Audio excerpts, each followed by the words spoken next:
SIR আতঙ্কে ঠাকুরনগরে চলছে মতুয়াদের অনশন এবং সেই অনশন আজ নবম দিন।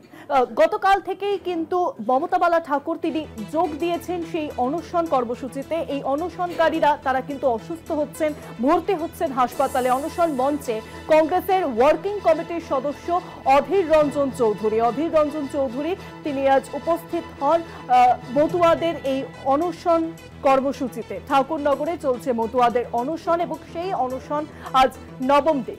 গতকাল থেকেই মমতা বালা ঠাকুর তিনি যোগ দিয়েছেন এই অনশন কর্মসূচিতে।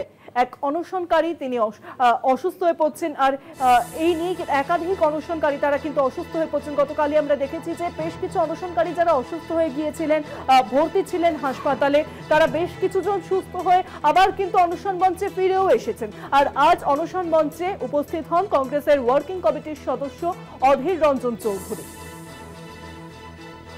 পাশাপাশি গতকাল থেকে আমরা দেখেছি মমতা বালা ঠাকুর তিনি কিন্তু যোগ দিয়েছেন মতুয়াদের এই অনশনে। ঠাকুরনগরে মতুয়া অনশনের নবম দিন।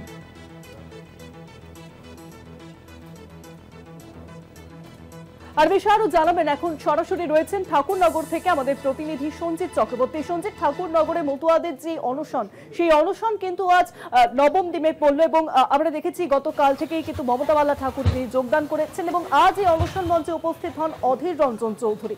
এখন ঠিক কি পরিস্থিতি? দেখো, অধীর রঞ্জন চৌধুরীর প্রায় 30 মিনিট এই সভা ছিল, বিশেষ করে এই ঠাকুরনগরে।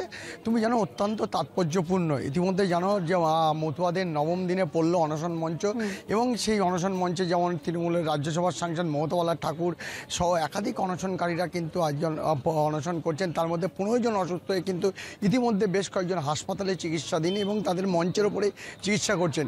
অত্যন্ত তাৎপর্যপূর্ণ, বিশেষ করে সেই জায়গায় তুমি অধীর রঞ্জন চৌধুরী তোমাকে ধন্যবাদ। এই খবরের দিকে আমাদের নজর থাকবে।